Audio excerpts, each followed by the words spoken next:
చంద్రబాబు సభకు తరలి వస్తున్న ప్రజలను చూసి వైసీపీలో వణుకు మొదలైందని టీడీపీ బీసీసీఎల్ రాష్ట్ర కార్యదర్శి గురుమూర్తి ఆరోపించారు. ఎన్టీఆర్ భవన్ నుంచి ఆయన ఆదివారం మీడియా సమావేశంలో మాట్లాడుతూ వైసీపీ ప్రభుత్వం త్వరలోనే ఇంటికి వెళ్లిపోతుందని, ప్రజలంతా టీడీపీ జనసేన కూటమిని అధికారంలోకి తీసుకొచ్చేందుకు సిద్ధంగా ఉన్నారన్నారు. ప్రజా వ్యతిరేక కక్ష సాధింపు ప్రభుత్వానికి త్వరలోనే తగిన బుద్ధి చెప్తారన్నారు. నాడు అన్న నందమూరి తారక రామారావు గారు తెలుగుదేశం పార్టీని స్థాపించి సమాజమే దేవాలయం, ప్రజలే నా దేవుళ్ళని, తెలుగుదేశం పిలుస్తుంది రా కదలిరా అంటే తండోపు తండాలుగా బడుగు బలహీన వర్గాలు, శ్రమజీవులు, కష్టజీవులు, రైతులు, కార్మికులు ఆనాడు బ్రహ్మరథం పట్టి స్థాపించిన 9 నెలల్లోనే అధికారం ఇచ్చారు. నేడు చంద్రబాబు నాయుడు గారు ఒక దుర్మార్గుడి నుంచి ఈ రాష్ట్రాన్ని కాపాడటం కోసం రా కదలిరా అంటూ ఈ రాష్ట్రంలో సమావేశాలు పెడతా ఉంటే ప్రజలు, ముఖ్యంగా యువత, విద్యార్థి, కార్మికులు, కర్షకులు, రైతులు, వృద్ధులు తండోపు తండాలుగా వస్తా ఉన్నారు.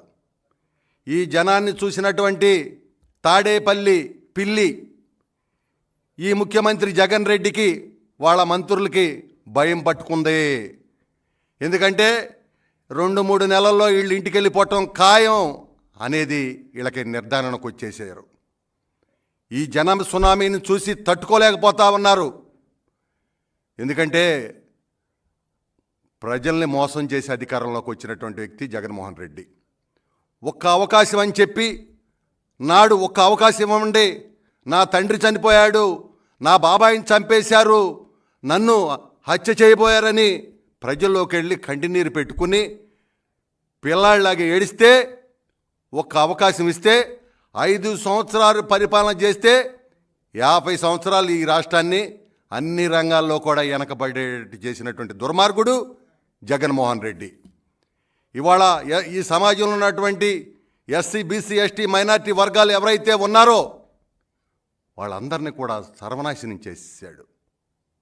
ఇవాళ ఆ వర్గాలకు చెందినటువంటి 130 పథకాలని, 1,14,000 కోట్ల రూపాయల నిధుల్ని పూర్తిగా ఆయన దారి మళ్ళీ చేసేసాడు.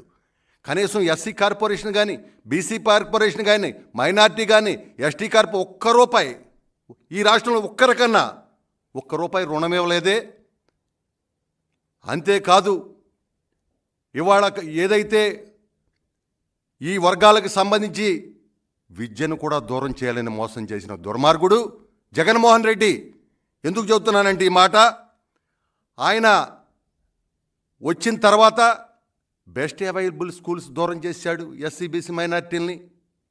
అదేవిధంగా విదేశీ విద్యకు దూరం చేశాడు మైనార్టీ ఈ వర్గాలన్నిటినీ.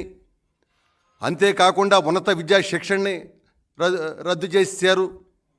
అంతేకాకుండా ఇవాళ ఆనాడు చంద్రబాబు నాయుడు గారు మరి ఏదైతే విద్యకు పెద్దపేట వేసి ఈ వర్గాలు బాగుపడాలంటే ఈ పథకాలన్నీ అమలు చేయాలని చెప్పి విద్య కోసం ఆయన ఎంతో ఖర్చు పెట్టి చేస్తే ఆయన పెట్టిన పథకాలన్నీ కూడా రద్దు చేశాడు.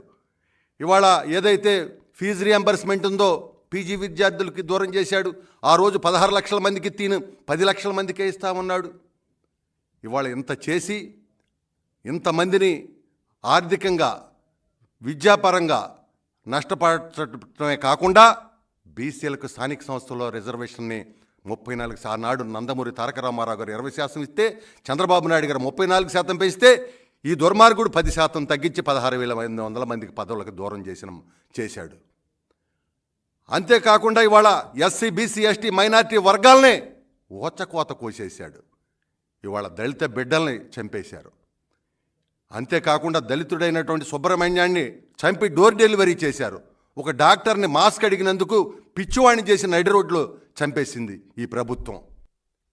ఒకటే గుర్తుపెట్టుకో, ఆకాశంలో ఎన్నో చుక్కలుంటాయి, కానీ చంద్రుడు వస్తేనే వెన్నెల, చంద్రుడు వస్తేనే వెలుతురు. ఈ రాష్ట్రంలో కూడా అంతే.